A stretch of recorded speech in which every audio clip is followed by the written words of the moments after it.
Nein. Nein.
জীবনটা হচ্ছে সাগরের মতো, এটি কখনো রূপ শান্ত বা কখনো স্থির, কখনো রুক্ষ বা কখনো অনমনীয় হতে পারে, তবে শেষ পর্যন্ত জীবনটা খুবই সুন্দর। একটি স্নিগ্ধ সকালের শুভেচ্ছা আর ভালোবাসা জানিয়ে শুরু করছি আমার আজকের ব্লগ। আশা করছি আপনাদের ভালো লাগবে। সকাল সকাল হাজব্যান্ড ওয়াইফের একটা ডেইলি একটা রুটিন থাকে, আমার কবুতরগুলোকে একটু খাবার খাওয়ানো, এইভাবে খুব ভালো লাগে। একদম চোখ মন সব কিছু জুড়িয়ে যাচ্ছে, তাই না? আলহামদুলিল্লাহ, ছোটোবেলা থেকে অনেক স্বপ্ন দেখতাম, অনেক ধরনের স্বপ্ন। আল্লাহ সব ধরনের স্বপ্ন কিন্তু পূরণ করেছেন আলহামদুলিল্লাহ। আল্লাহর দরবারে সবাই দোয়া করবেন আর মাশাআল্লাহ বলতে কিন্তু একদমই ভুলবেন না। তো সকাল সকাল আপনাদের ভাইয়া বাজারে গিয়েছিল, বাজার থেকে এসে যে কবুতরগুলোকে একটু খাওয়াচ্ছে, আর আমি এখন গিয়ে আপনাদের ভাইয়ার জন্য একটু নাস্তা রেডি করা আছে। আমি সকালবেলা ওনাকে বাজারে পাঠিয়ে দিয়ে নাস্তা টাস্তা রেডি করে রেখে দিয়েছি, এখন জাস্ট একটু গরম করে দিব। তো আশা করছি আমার আজকের ব্লগটি ভালো লাগবে। ধরনের মাছ নিয়ে আসলো, সামুদ্রিক মাছ, যেটা আমাদের ফ্যামিলি সবাই কিন্তু খুব পছন্দ করে। তারপরে একটা চকবাজার থেকে কাতলা মাছ নিয়ে আসলো। তো মাছগুলো একে একে সব আমি একটা থালিতে ঢেলে নিয়েছি। সব মাছ কেটে কুটে নিতে হবে। ফিশারি ঘাট থেকে মাছগুলো অনেক ফ্রেশ থাকে, একদম সামুদ্রিক মাছ দেখতে পাচ্ছেন, তাজা তাজা সামুদ্রিক মাছ। এটা হচ্ছে বাইলা মাছ, তারপরে চিংড়ি, পোয়া মাছ, মুরগি যেহেতু আছে সেজন্য একটা মুরগি এনেছে। আর এই যে কাতলা মাছটা দেখতে পাচ্ছেন, ওইটা চকবাজার থেকে নিয়েছে। আর এটা হচ্ছে ছোটো ছোটো চিংড়ি মাছ, শীতের সবজি দিয়ে খেতে রান্না করে আর কি খুব ভালো লাগে। তো আর কিছু অল্প স্বল্প সবজি নিয়ে এসেছে। তো আমি আপনাদের ভাইয়াকে এখন একটু নাস্তাটা দিয়ে দিচ্ছি আগে, তারপর আমি মাছ টাছ সব কেটে নিতে হবে, আপাও একটু পরে আসবে। তো এই তো এখানে আপনাদের ভাইয়া ফ্রেশ হতে গিয়েছে, তো ওখান থেকে আসলে নাস্তাটা এখন দিয়ে দিচ্ছি। আর হাজব্যান্ডের সাথে একদম তর্কিতে যাবেন না, কারণ বলছি কেন, মাছগুলা আপনাদের ভাইয়া বলেছে যে আমি কেটে কুটে সব নিয়ে আসি। এখন যখন কাটতে বসেছি অনেক কষ্ট হয়ে যাচ্ছে, তো আমি কিছু কেটে কুটে নিয়েছি, আপাকে কিছু দিব। তো আপনাদের ভাইয়ার সাথে অনেকক্ষণ তর্কাতর্কি হলো ফোনের মধ্যে। উনি বলল যে সব মাছ কেটে কুটে নিয়ে আসি, আমি বললাম না, মাছগুলো এমনিতে নিয়ে আসো। তো এই দেখতে পাচ্ছেন কাটতে কাটতে কিন্তু সারা দিন আমার চলে গিয়েছে। এমনিতে আপনাদের ভাইয়া সব সময় মাছগুলো বাজার থেকে কেটে কুটে একদম পরিষ্কার করে নিয়ে আসে। তো আজকে মাছ আমি কিভাবে 15-20 দিনের জন্য ফ্রোজেন করে রাখি সেই পদ্ধতিটা আজকে একটু শেয়ার করব আপনাদের সাথে। আমি আগেও এর একবার মানে আমার ইউটিউব চ্যানেলে শেয়ার করেছি, ফেসবুক পেজে আমার তখন ছিল না, আমি শেয়ার করতে পারিনি। তো মাছগুলো আমি সুন্দর করে একদম কেটে কুটে নিলাম। কাতলা মাছটা কেটে এনেছে, ওখানে কেটে দিয়েছে, অনেক বড় মাছ ছিল। আর এখানে চর্বিটা আজকে সুন্দর করে রান্না করব, চর্বিটা একটু পরিষ্কার করে নিতে হবে, কাতলা মাছের চর্বিটা। তো মাছগুলো সুন্দর করে আমি হলুদ লবণ একটু লেবু রস দিয়ে খুব সুন্দর করে ধুয়ে নিলাম। এখন সুন্দর করে একটা ট্রেতে আমি আমার ফ্যামিলির সদস্য অনুযায়ী এভাবে আমি নিয়ে নিয়েছি। দেখতে পাচ্ছেন এভাবে আমি সবসময় মানে প্যাকেট করে রাখি ফ্রিজে। তো আমি কিভাবে করি সেটা একটু পরে দেখাচ্ছি। আমি এখন মাছগুলো আমি সুন্দর করে আমার ফ্যামিলির সদস্য অনুযায়ী আমি ওভাবে করে নিয়ে এনেছি। কর্মজীবী যারা আপুরা আছেন, যারা সবসময় বিজি থাকেন বাইরের কাজ নিয়ে, তো তারা চাইলে আমার এই পদ্ধতিটা ফলো করতে পারেন। আমি সুন্দর করে এভাবে রেখে দিই, আর মাছগুলো একদম সুন্দর করে পলি ব্যাগে করে আমি একটু গুছিয়ে রাখি, যাতে করে আমার খুব সুবিধা হয়। তো মাছের মাথাটা আমি আলাদা রাখবো, এগুলোর সাথে রাখবো না। তো দেখতে পাচ্ছেন আমি একটা পলি ব্যাগ নিয়েছি, পলি ব্যাগে আমি যে মাছগুলো এভাবে দিয়ে দিচ্ছি একটা একটা করে। এভাবে রাখলে হয় কি, সুন্দর করে আপনার ফ্রিজ অনেক মাছ কিন্তু রাখা যায়। আমি দেখতে পাচ্ছেন এভাবে আমার একটা পলি ব্যাগে নিয়ে এভাবে মুড়িয়ে সুন্দর করে এভাবে একটু মুড়াবেন না, মানে একটু টাইট গিট টিট দিবেন না, এভাবে করে চ্যাপটা করে হাত দিয়ে সুন্দর করে এভাবে রাখবেন। ফ্রিজে কিন্তু অনেক জায়গা থাকবে। এভাবে আমি সবসময় রাখি। আর যারা অনেক দিন মানে পর্যন্ত মাছ, 1 মাস পর্যন্ত মাছ ফ্রিজে সংরক্ষণ করেন, তারা চাইলে আমার এই পদ্ধতিটা ফলো করতে পারেন। আমি এভাবে একটা বক্সে মাছ নিয়ে সুন্দর করে এখন পানি দিয়ে এভাবে করে রেখে দিব। এভাবে করে রাখলে কিন্তু মাছটা অনেক দিন আপনার ফ্রিজে ভালো থাকবে, টেস্ট একদমই নষ্ট হবে না। আর যারা কর্মজীবী আপুরা আছেন, যারা বাইরে কাজ করেন, বাইরে থেকে এসে আবার রান্নাবান্না করতে হয়, আপনারা চাইলে এই যে পলি ব্যাগে করে আমি মাছটা রেখেছি ওভাবে ওখানে উপরে আপনারা লেবেল লাগিয়ে রাখতে পারেন।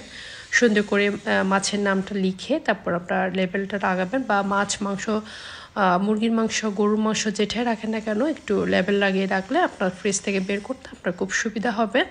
চাইলে আপনি চটপট ফ্রিজ থেকে বের করে নামিয়ে আপনি রান্না করে ফেলতে পারেন। তো আমি এই যে পাইলা মাছটাও সুন্দর করে এভাবে নিয়ে নিলাম। এখন ওইভাবে পলি ব্যাগ করে সুন্দর করে সব মাছগুলো এভাবে রেখে দিচ্ছি।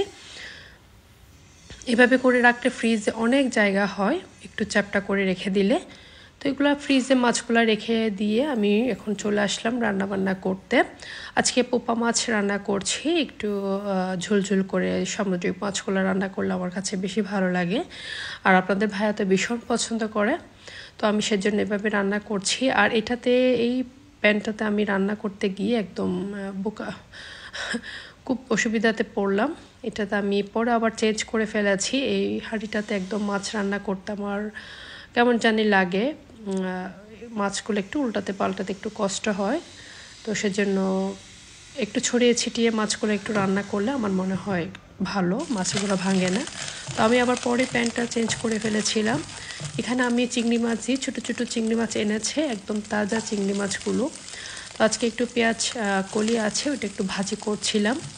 খুব ভালো লাগে, ফার্স্ট টাইম করছি, আর আনা হয়নি বাসায় পেঁয়াজ কলিটা। এটা একটু ভেজে নিচ্ছি, তাজা তাজা একদম ফ্রেশ সবজি ছিল। তো কিছু কাঁচামরিচ দিয়ে, কিছু রসুন কুচি, পেঁয়াজ কুচি দিয়ে একটু ভেজে নিয়েছি। তারপর একটু লবণ, একটু হলুদ দিয়ে সুন্দর করে কষিয়ে আমি পেঁয়াজ কলিটা একটু ভাজি করে নিব।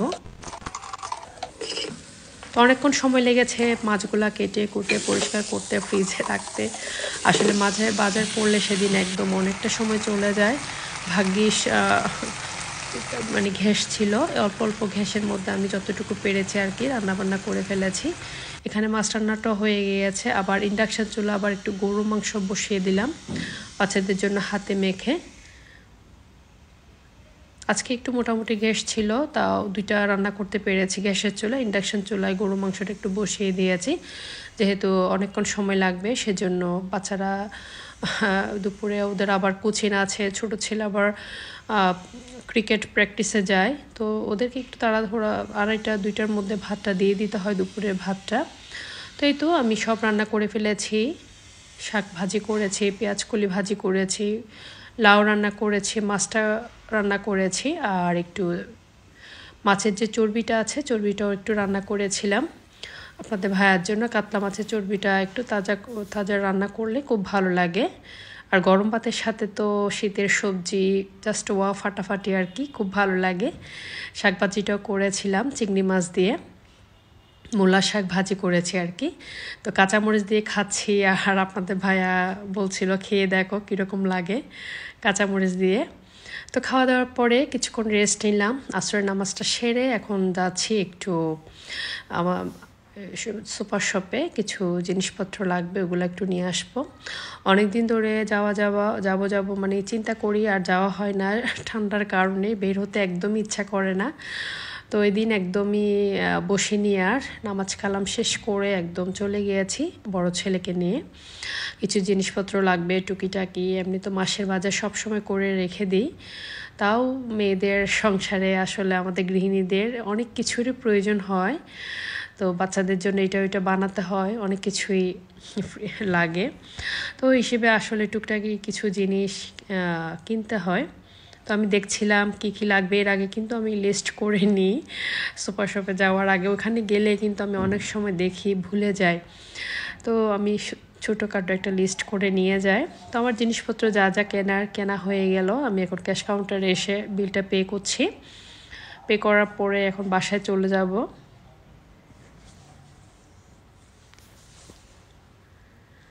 তো এই তো আমি বাসায় চলে আসলাম, এখন সব কিছু বের করে নিয়েছি। পাশে আমার ছোট ছেলেও আছে। এই তো এখানে মুড়ি নিলাম, মুড়ি দিয়ে নারকেল দিয়ে খেতে খুব ভালো লাগে, চানার সাথে খেতে। আর আপনাদের ভাইয়া নারকেল দিয়ে খেতে কিন্তু বেশি পছন্দ করে আর কি, তো সেজন্য মুড়িটা নিলাম। বাচ্চাদের জন্য বিস্কিট নিয়েছি, আমার জন্য একটা ফেস ওয়াশ নিয়েছি, ওদের জন্য শ্যাম্পু নিয়েছি। টুকিটাকি অনেক কিছুই কেনা হয়েছে, তো সব কিছু একদম গুছিয়ে রাখবো। চানাচুরও নিয়েছি, চানাচুর মাখাটা খেতে মুড়ির সাথে, এটাও আমার কাছে খুব ভালো লাগে। শীতের দিনে বিকালে আর কি খুব ভালো লাগে খেতে চায়ের সাথে। তো একটা ইস্ট নিয়েছি, ইস্টটাও বাচ্চাদের জন্য এটা একটু তৈরি করতে হয়। তো আমি ওই ব্র্যান্ডের ইস্টটা সবসময় ইউজ করি। অনেক আপুরা জিজ্ঞেস করেন, আপু কোন ব্র্যান্ডের ইস্টটা ইউজ করেন আপনি। এখানে একটা বাটার চিজ নিয়েছি। তো মোটামুটি সব কিছু এখন গুছিয়ে রাখবো একটু। তারপর আমি একটু চা খাবো। এখানে একটা অলিভ অয়েল নিয়েছি আর কফি নিয়েছি। কফিটা আমি এখন একটু বয়মে ঢেলে নিব, একটু কফি খাবো সবাই মিলে আজকে। তো কফিটা কীভাবে বানাই সেটা আমি পরের ভিডিওতে না হয়ে আপনাদের সাথে শেয়ার করব। এখন সুন্দর করে একটা জারে নিয়ে নিয়েছি, আজকে প্যাকেট নিয়ে এসেছি। প্যাকেট আর যে জারে বিক্রি হয় ওটা হচ্ছে, এটার দাম একটু কম আছে, তারপরে কোয়ান্টিটি সেম। তো এখন আমি জারে নিয়ে নিচ্ছি, নিয়ে নেওয়ার পর এখন রেখে দিচ্ছি। সবাই অনেক ভালো থাকবেন, সুস্থ থাকবেন, আমার জন্য দোয়া করবেন, আমিও দোয়া করছি। আজকের মতো আমার ব্লগটা এখানে শেষ করছি। আল্লাহ হাফেজ, আসসালামু আলাইকুম।